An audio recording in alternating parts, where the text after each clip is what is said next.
मेरे प्रिय दोस्तों, उम्मीद है आप सब लोग स्वस्थ होंगे, अच्छे होंगे। तो चलिए शुरू करते हैं अपनी हिंदी। जो एसएससी जीडी से लेकर यूपीएससी तक की मुख्य परीक्षाओं में इसके प्रश्न आते हैं। प्रश्न, खड़ी बोली हिंदी में सर्वप्रथम रचना करने वाले कवि का नाम है। यह प्रश्न टीजीटी परीक्षा 2001 में आया था। जायसी, अमीर खुसरो, विद्यापति, भारतेंदु। तो इसका राइट आंसर है अमीर खुसरो, जिसे तोता-ए हिंद भी कहा जाता था। शकुंतला नाटक का खड़ी बोली में अनुवाद किसने किया? टीजीटी परीक्षा 2004 में यह प्रश्न आया था। राजा शिव प्रसाद, सितारे हिंद, राजा लक्ष्मण सिंह, भारतेंदु हरिश्चंद्र, गिरधर दास। तो इसका राइट आंसर है राजा लक्ष्मण सिंह।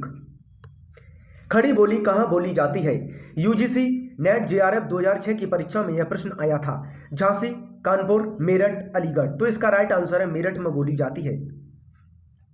खड़ी बोली के लिए सुनीति कुमार चटर्जी ने किस शब्द का प्रयोग किया है? जनपदीय हिंदुस्तानी, वर्नाक्यूलर हिंदुस्तानी, कौरवी, रेखा। तो इसका राइट आंसर है जनपदीय हिंदुस्तानी। खड़ी बोली का प्रयोग सबसे पहले किस पुस्तक में हुआ? यूजीसी नेट जेआरएफ 2006 की परीक्षा में यह प्रश्न आया है। भक्ति सागर, सुख सागर, काव्य सागर, प्रेम सागर। तो इसका राइट आंसर है प्रेम सागर। निम्नलिखित में से कौन सा लेखक भारतेंदु मंडल का नहीं है? यूजीसी नेट जेआरएफ 2015 में यह प्रश्न आया था।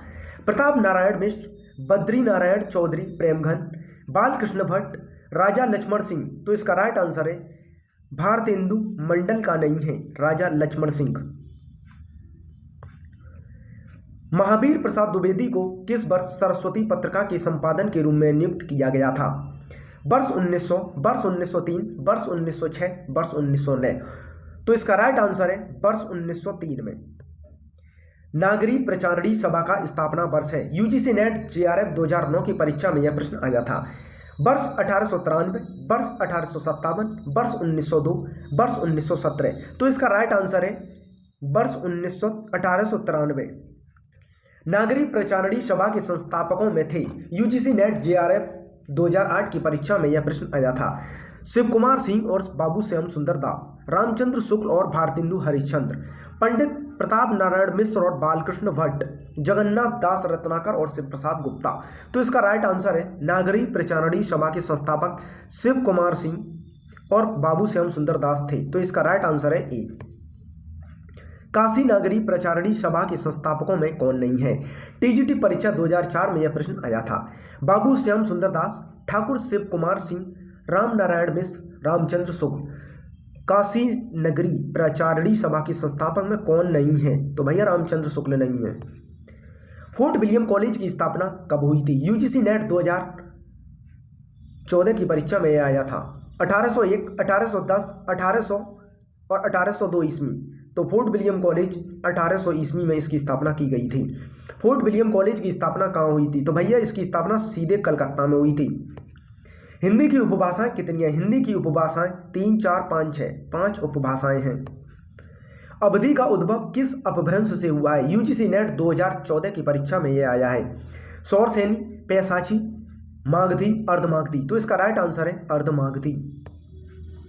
इनमें कौन सी बोली पूर्वी हिंदी की नहीं है? यूजीसी नेट जेआरएफ 2009 की परीक्षा में यह प्रश्न आया था। अवधी, बिहारी, बघेली, छत्तीसगढ़ी। तो इसका राइट आंसर है बिहारी।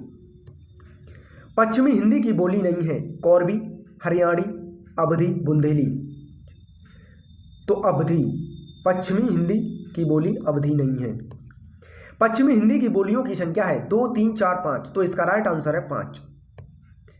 पूर्वी हिंदी की बोलियां हैं अवधी, बघेली एवं छत्तीसगढ़ी, ब्रज, अवधी और कन्नौजी, भोजपुरी, बघेली, छत्तीसगढ़ी, मैथिली, ब्रज और कन्नौजी। तो पूर्वी हिंदी की बोलियां हो गई भैया अवधी, और ये तुम्हारी बघेली, और ये तुम्हारी छत्तीसगढ़ी। तो इसका राइट आंसर हो गया ए।